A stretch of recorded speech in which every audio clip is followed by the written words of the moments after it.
Good afternoon, Professor Clarinda Vigonte, and to our classmates. This is Edgar A. Pacani Jr., reporting for the best practices in e-governance for the Department of Information, Communication, and Technology. Motivation and trivia. Did you know that information and communication technology, or ICT, is so crucial for a developing country like the Philippines?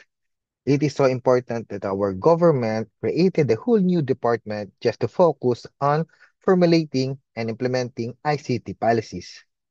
Imagine a safe and happy nation that thrives through and is enabled by information and communication technology. That is the DICT vision. The department also aspires for the Philippines to develop and flourish through innovation and constant ICT development, pursuing a progressive, safe, secure, and contented and happy Filipino nation.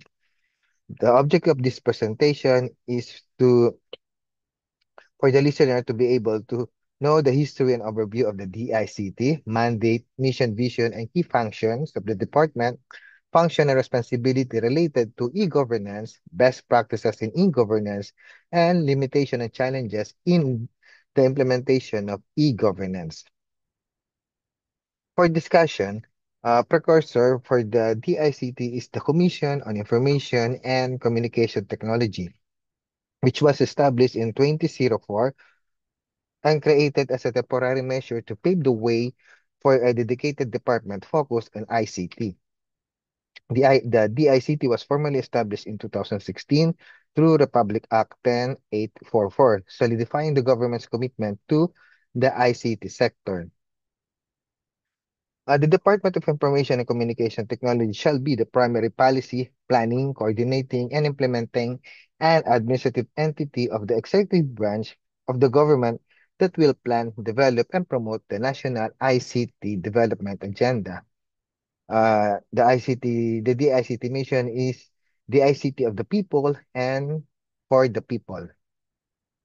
The department commits to provide every Filipino access to vital ICT infrastructure and services, ensure and sustainable growth of Philippine ICT-enabled industry, resulting in the creation of more jobs, establishing a one digital government, one nation, support the administration in fully achieving its goal, and be the enabler, innovation, achiever, and leader in pursuing the country's development and transition toward a world-class economy.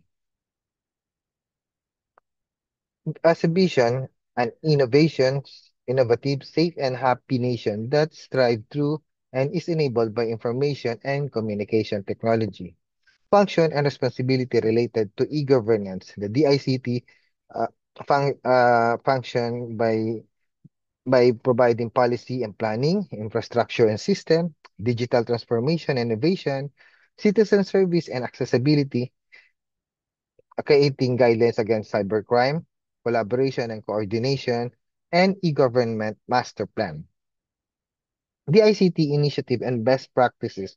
First, e-government and digital transformation, which include implementation of the e-government master plan, digital national ID or the Philippine Identification System or PILSYS, the e-government PH or the super app, the Philippine National Public Key Infrastructure, government web hosting service, government mail, and cloud first policy.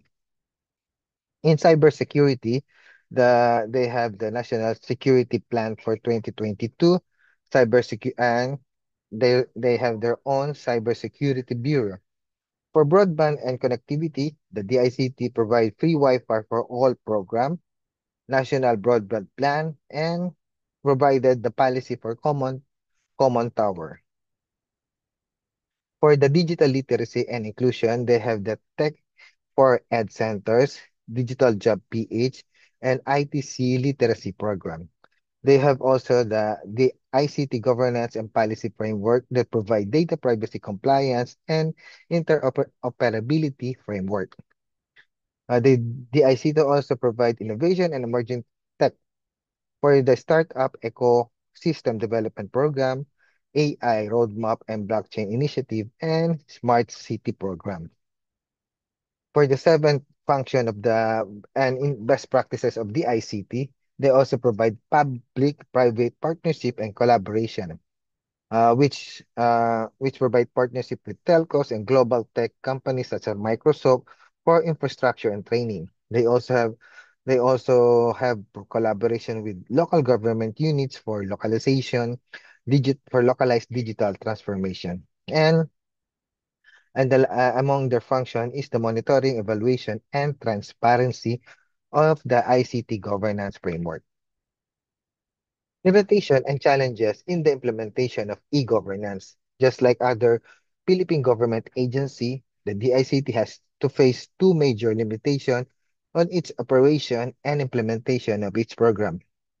First is the limitation in government funding resources, and second, the limited workforce complement. Unique to the ICT, they also face the challenges in bridging the digital divide. This include lack of infrastructure, particularly in the geographically isolated and disadvantaged areas, or for short, the GIDA. The high cost of interconnectivity, digital literacy gap, and focus on GIDA for connectivity. Second, second of the challenges is facing the cybersecurity threats. This includes vulnerability to cyber attacks, data leakage and compromised websites, cybersecurity awareness, and cybersecurity allocations.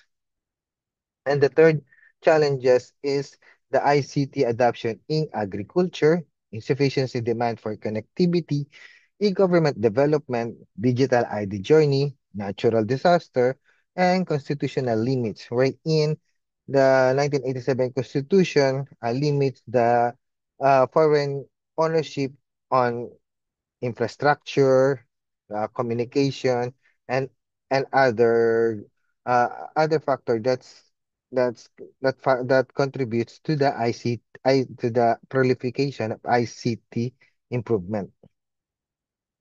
Case study. This is about the digital national ID, which is part of the Philippine ID system. It is a secure, convenient, and portable digital version of the physical national ID. It is accessible through National ID Gov.ph or the eGov.ph app and serve as the valid proof of identity and age.